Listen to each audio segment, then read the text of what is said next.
છેલ્લા થોડાક સમયથી અમરેલી જિલ્લો ચર્ચાનો કેન્દ્ર બન્યો છે અને અમરેલી પોલીસ સામે માછલા ધોવાઈ રહ્યા છે। વિપક્ષ દ્વારા સતત પોલીસની કામગીરી સામે સવાલો ઉઠાવવામાં આવી રહ્યા છે। પાટીદાર સમાજની યુવતી પાયલ ગુટી સાથે પોલીસે જે વર્તન કર્યું, યુવતી સામે ગુનો નોંધવામાં આવ્યો હતો અને ત્યારબાદ તેનું સરઘસ કાઢવામાં આવ્યું હતું। તે મામલાના સંદર્ભમાં વિપક્ષની સાથે પાટીદાર સમાજના અગ્રણીઓમાં પણ નારાજગી જોવા મળી હતી। ઘટનાની વિગતે વાત કરીએ તો ભારતીય જનતા પાર્ટીના ધારાસભ્યના વિરુદ્ધમાં એક પત્ર ફરતો કર્યો હતો ભાજપના નેતાઓ દ્વારા અને આ સમગ્ર ઘટનાના મામલે પોલીસે ફરિયાદ નોંધી હતી અને ત્યારબાદ આખો ઘટનાક્રમ સર્જાયો હતો। તે મામલામાં અમરેલી એસપી દ્વારા મોટી કાર્યવાહી કરવામાં આવી છે અને આ ઘટનાના સંદર્ભમાં 3 પોલીસ કર્મીઓને પણ સસ્પેન્ડ કરવામાં આવ્યા હોય તે પ્રકારના સમાચાર મળી રહ્યા છે। ત્યારે કોણ છે આ પોલીસ કર્મીઓ, શું તેમની ભૂલ હતી, વિગતે વાત કરીએ। વૈષ્ણવજન તો તેને કહીએ જે પીડ પરાઈ જાનાને રે। નમસ્કાર દર્શક મિત્રો, નવજીવન ન્યૂઝમાં આપનું સ્વાગત છે। હું છું ફૈઝાન। થોડાક દિવસ પહેલા અમરેલી જિલ્લામાં ભાજપના નેતાઓ દ્વારા ભાજપના ધારાસભ્ય વિરુદ્ધ એક આરોપ લગાવતો પત્ર ફરતો કર્યો હતો, જેમાં ગંભીર આરોપો ધારાસભ્ય કૌશિક વેકરિયા સામે આ પત્રમાં કરવામાં આવ્યા હતા અને આને જ લઈને રાજકારણ ગરમાયું હતું।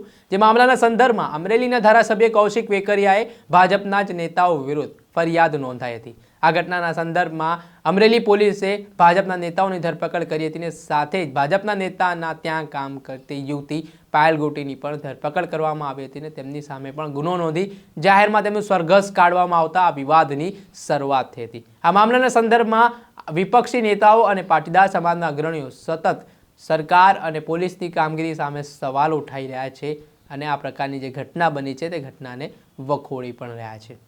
ત્યારે વાત કરવામાં આવે તો અમરેલી પોલીસની કામગીરીને લઈને થોડાક દિવસ પહેલા પાયલ ગુટી જ્યારે જેલમાંથી બહાર આવ્યા તે દરમિયાન તેમણે ગંભીર આરોપ કર્યા હતા અને સાથે જ કહ્યું હતું કે અમરેલી પોલીસના પોલીસ કર્મચારીઓએ મને પટ્ટા વડે માર પણ માર્યો હતો અને તેના જ કારણે વિવાદ વકર્યો હતો। હાલ આ મામલા લઈને એસઆઈટીની ટીમ દ્વારા તપાસ પણ કરવામાં આવી રહી છે। અમરેલી પોલીસની કામગીરી સામે સવાલો પણ ઉઠી રહ્યા છે અને તે વચ્ચે અમરેલીના એસપી સંજય ખરાત દ્વારા લેટરકાંડના મામલામાં 3 પોલીસ કર્મીઓને સસ્પેન્ડ કર્યા હોય તે પ્રકારના સમાચાર મળી રહ્યા છે, જેમાં આ પોલીસ કર્મીઓએ પોતાની ફરજ ઉપર બેદરકારી દાખવી અને નિષ્કાળજી બદલ તેમને સસ્પેન્ડ કરવામાં આવ્યા હોય તેવું કારણ સામે આવી રહ્યું છે।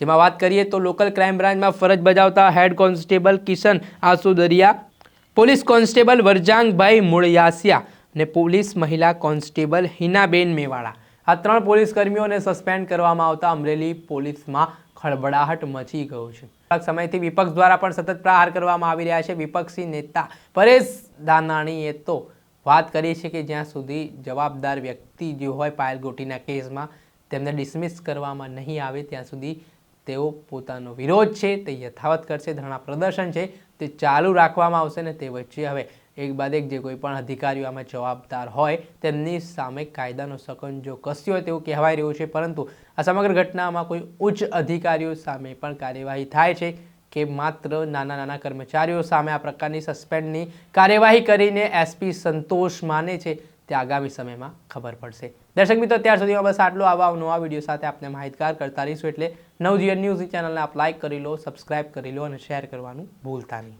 વૈષ્ણવજન તો તેને કહીએ જે પીડ પરાઈ